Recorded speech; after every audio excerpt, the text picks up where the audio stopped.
ওম শ্রী গণেশায় নমঃ। মহাকবি তুলসীদাসের শ্রীরামচরিতমানসের উত্তরকাণ্ড। এর আগের পর্বে আমরা দেখেছি কবি সম্পূর্ণ অযোধ্যা নগরীর সৌন্দর্যের বর্ণনা করল, যেখানে শ্রী লক্ষ্মীপতি ভগবান স্বয়ং রাজারূপে বিরাজমান। সেই নগরের বর্ণনা করা কি আদৌ সম্ভব? অনিমাদি অষ্টসিদ্ধি ও সকল সুখ সম্পদ অযোধ্যায় যেন ছেয়ে আছে। সর্বত্র জনগণ শ্রী রঘুপতির গুণ সংকীর্তনে নিত্যযুক্ত থাকে আর বসে পরস্পরকে এই কথা বলে যে, শরণাগত বৎসল শ্রীরামচন্দ্রের ভজনা করো। শোভা সদাচার রূপ গুণধাম শ্রী রঘুনাথের ভজনা করো। রাজীবলোচন দুর্গাদল শ্যাম সুন্দরের ভজনা করো। অক্ষিপল্লব যেমনভাবে নয়নকে রক্ষা করে থাকে, তেমনভাবে যিনি সেবকদের রক্ষা করে থাকেন সেই শ্রীপ্রভুর ভজনা করো। সুন্দর ধনুর্বাণ তর্কচ ধারণকারীর ভজনা করো।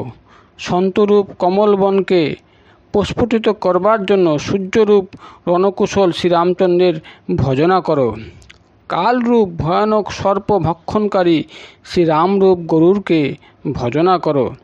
নিষ্কামভাবে প্রণাম নিবেদন করা মাত্র যিনি মোহ বিনাশ করেন সেই শ্রীরামচন্দ্রের ভজনা করো। লোভ মোহরূপ মৃগ সকল বধকারী শ্রীরামচন্দ্ররূপ বেদকে ভজনা করো। মদনরূপ গজর জন্য সিংহরূপ ও সেবকদের সুখ প্রদানকারী শ্রীরামচন্দ্রের ভজনা করো। সংশয় ও শোকরূপ ঘন অন্ধকার বিনাশকারী শ্রীরামরূপ সূর্যকে ভজনা করো। রাক্ষসরূপ গহন অরণ্য ভস্মকারী শ্রীরামরূপ সূর্যকে ভজনা করো। রাক্ষসরূপ গহন অরণ্য ভস্মকারী শ্রীরামরূপ অগ্নির ভজনা করো। ভবভয় অর্থাৎ জন্ম মৃত্যু ভয় বিনাশকারী জানকী দেবী সহিত শ্রী রঘুবীরের কেন ভজনা করিস না? প্রভূত বাসনারূপ মশক বিনাশকারী শ্রীরামরূপ হিমরাশির ভজনা করো। সতত নির্বিকার শাশ্বত অবিনাশী শ্রী রঘুনাথের ভজনা করো। মুনিমনোরঞ্জন ভবভারভঞ্জন তুলসীদাসের উদার প্রভু শ্রীরামচন্দ্রের ভজনায় নিত্যযুক্ত হয়ে যাও। এইভাবে নরনারী নির্বিশেষে অযোধ্যার জনগণ প্রভু শ্রীরামচন্দ্রের লীলা সংকীর্তন করে থাকেন, আর কৃপানিধান শ্রীরামচন্দ্র সতত সকলের উপর অতিশয় প্রসন্ন থাকেন। শ্রী কাকভূষণ্ডী বললেন, হে পক্ষীরাজ শ্রী গরুর, যখন থেকে শ্রীরামচন্দ্রের পরাক্রমরূপ প্রবল প্রতাপ সূর্য উদয় হয়েছে, তার প্রভাবে ত্রিভুবন সূর্যালোকে পরিপূর্ণ হয়েছে। তা কারো মনে সুখ আর কারো মনে দুঃখদায়ক হলো। যাদের দুঃখ হলো তাদের কথা আগে শুনুন। ত্রিভুবন সূর্যালোকে উদ্ভাসিত হতে অবিদ্যারূপ রাত্রির অবসান হলো, আর পাপরূপ পেচক যেখানে পারল মুখ লুকিয়ে ফেলল, আর কাম ক্রোধরূপ কুমুদিনী বিশুষ্ক হয়ে পড়ল। বন্ধনকারী কর্ম গুণ কালের স্বভাব চকরসম হয়, তাই শ্রীরামচন্দ্রের পরাক্রম রূপ সূর্যোদয় হলে তাদের সুখানুভূতি লাভ না হওয়াই স্বাভাবিক। মৎসর মান মদ ও মদের স্বভাব চোর প্রতারক সম হয়, তাই সূর্যোদয়ে তাদের বৃত্তি অর্থাৎ জীবিকা নষ্ট হলো। ধর্মরূপ সরোবরে জ্ঞান বিজ্ঞানরূপ কমল প্রস্ফুটিত হলো। সুখ সন্তোষ বৈরাগ্য ও বিবেকরূপ চক্রবাক শোক বিরহিত হলো। শ্রীরামচন্দ্রের পরাক্রম রূপ সূর্য অন্তরকে আলোক উদ্ভাসিত করলে ধর্ম জ্ঞান বিজ্ঞান সুখ সন্তোষ বৈরাগ্য ও বিবেকের উন্নতি হয়, আর অবিদ্যা পাপ কাম ক্রোধ কর্ম কাল গুণ স্বভাবাদি হ্রাসপ্রাপ্ত হয়। একবার অনুজগণসহ প্রভু শ্রীরামচন্দ্র পরমপ্রিয় শ্রী হনুমানকে সঙ্গে নিয়ে সুরম্য পুষ্পোদ্যানে এলেন। পুষ্পোদ্যান নবপত্র দলযুক্ত বৃক্ষ সকলে পরিপূর্ণ ছিল। উত্তম সময় সমাগত মনে করে সনকাদি মুনিগণের আগমন হল। মুনিগণ তেজপুঞ্জস্বরূপ সদ্গুণ ও সদাচারযুক্ত ছিলেন। তারা সতত ব্রহ্মানন্দে লীন থাকতেন। অতি প্রাচীনকালের হলেও তাদের বালকসম মনে হতো। তাদের দেখে মনে হতো যেন বেদ চতুষ্টয় বালক রূপ ধারণ করে এসেছেন। মুনিগণ সমদর্শী ও ভেদাভেদ জ্ঞানরহিত এবং দিগ্বসন। শ্রী রঘুপতি লীলা প্রসঙ্গে তাদের পরম প্রীতি ছিল, তাই শ্রীহরির কথা হলেই তারা সেখানে ছুটে যেতেন। ভগবান শ্রী শঙ্কর বললেন, হে ভবানী, সনকাদি মুনিগণ জ্ঞানী মুনিবর অগস্ত্যের কাছ থেকে এসেছিলেন। মুনিবর তাদের শ্রীরামচন্দ্রের বহু লীলা বৃত্তান্ত বলেছিলেন। যেমন অরণ্যে কাষ্ঠ অগ্নি উৎপন্ন করতে সক্ষম, তেমনি মুনিবরের কথা জ্ঞান উৎপন্ন করতে সক্ষম ছিল। সনকাদি মুনিগণকে আসতে দেখে প্রভু শ্রী রামচন্দ্র আনন্দে তাদের দণ্ডবত প্রণাম নিবেদন করলেন। অতঃপর কুশল প্রশ্ন করে তাদের উপবেশন করবার জন্য প্রভু নিজের পীতাম্বর পেতে দিলেন। অতঃপর শ্রী হনুমান সহিত অনুজ তিনজন দণ্ডবত প্রণাম নিবেদন করলেন। সকলেই তখন সুখানুভূতি লাভ করলেন। মুনিগণ শ্রী রঘুপতির অতুলনীয় ও অনন্য সুন্দর মূর্তি দেখে তাতেই মগ্ন হয়ে গেলেন। তারা মনকে বশীভূত রাখতে সক্ষম ছিলেন না। তারা ভববন্ধন থেকে মুক্তি প্রদানকারী কমলনয়ন নয়নাভিরান শ্যামসুন্দর শ্রী রামচন্দ্রের দিকে এক দৃষ্টে তাকিয়ে রইলেন। তখন তাদের চোখের পাতাও পড়ছিল না। এদিকে শ্রীপ্রভু হাত জোর করে মস্তক অবনত করে তাদের প্রণাম নিবেদন করলেন।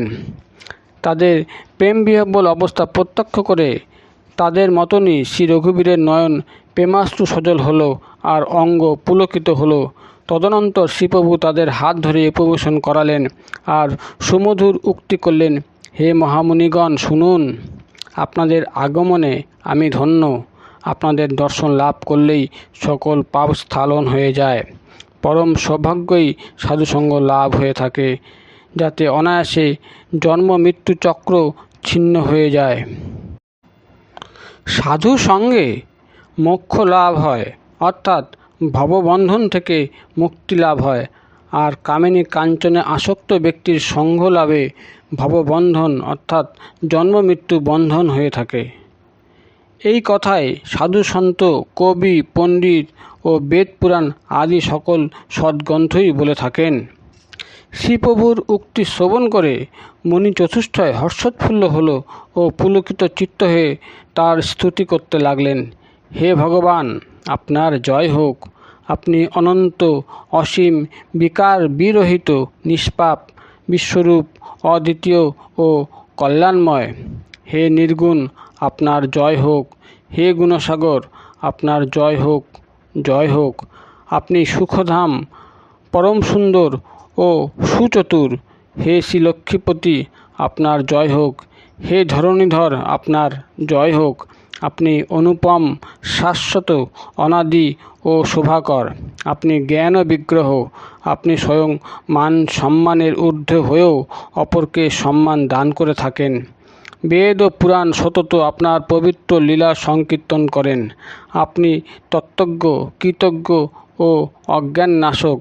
হে নিরঞ্জন, হে মায়াতীত, আপনার বহু অর্থাৎ অনন্ত নামও হয়ে আপনি নামাতীত। আপনি সর্বরূপ, সর্বব্যাপী ও সকলের অন্তরে সতত বিরাজমান থাকেন। অতএব আমাদের আপনি রক্ষা করুন। আপনি রাগ দেশ, অনুকূল প্রতিকূল, জন্ম মৃত্যু আদি দ্বন্দ্ব, দুর্গতি ও জন্ম মৃত্যুর বন্ধন থেকে আমাদের মুক্তি দিন। হে শ্রীরামচন্দ্র, আপনি আমাদের অন্তরে বিরাজমান থেকে কাম ও মদকে সমূলে বিনাশ করুন। আপনি স্বয়ং পরমানন্দ বিগ্রহ। আপনি কৃপাসিন্ধু। আপনি মনের কামনা বাসনা পূরণ করে থাকেন। হে শ্রীরামচন্দ্র, আপনি আমাদের অবিচল প্রেম ও ভক্তি দান করুন। হে শ্রী রঘুনাথ, আমাদের আপনার অতিশয় পবিত্রতা প্রদানকারী ভক্তি প্রদান করুন। ত্রিতাপ ও ভবভয় নিবারক ভক্তিও প্রদান করুন। হে কামধেনু ও কল্পতরু সম শরণাগত বৎসল শ্রী প্রভু, প্রসন্ন হয়ে আমাদের এই বর প্রদান করুন। হে শ্রী রঘুনাথ, আপনি অগস্ত্য মুনিসম জন্ম মৃত্যুরূপ সাগরকে শোষণ করতে সক্ষম। আপনি সেবকের অর্থাৎ ভক্তজনের জন্য সহজলভ্য ও সর্বসুখ প্রদায়ক। হে দীনবন্ধু, মনোজাত দারুণ দুঃখ নিবারণ করুন। আমাদের মধ্যে সমদৃষ্টির বিস্তার করুন। আপনি বিষয়াসক্তি, ভয় ও ঈর্ষা আদি দূর করে থাকেন। আপনি বিনয়, বিবেক ও বৈরাগ্য বিস্তার করে থাকেন। হে রাজরাজেশ্বর ও ধরণীর আবরণ শ্রীরামচন্দ্র, জন্ম মৃত্যু রূপ নদী অতিক্রম করবার জন্য তরণী রূপ আপনার ভক্তি আমাদের প্রদান করুন। হে মুনিমন মানস সরোবরে সতত নিবাসকারী হংস, আপনার শ্রীপাদপদ্ম শ্রী ব্রহ্মা ও শ্রী শঙ্কর দ্বারা সেবিত। আপনি রঘুকুল কেতু, বেদ মর্যাদা রক্ষক, আর কাল কর্ম ও গুণরূপ বন্ধন নাশন। আপনি স্বয়ং মুক্ত, তাই অন্যকেও মুক্তি প্রদানে সক্ষম ও সকল দোষহারী। আপনি ত্রিভুবনের বিভূষণ, আপনি তুলসীদাসের প্রভু। প্রেম অনুরাগ রঞ্জিতভাবে বারে বারে মস্তক অবনমন পূর্বক স্তুতি করে বাঞ্ছিত বর পেয়ে সনকাদি মুনিগণ ব্রহ্মলোকে ফিরে গেলেন।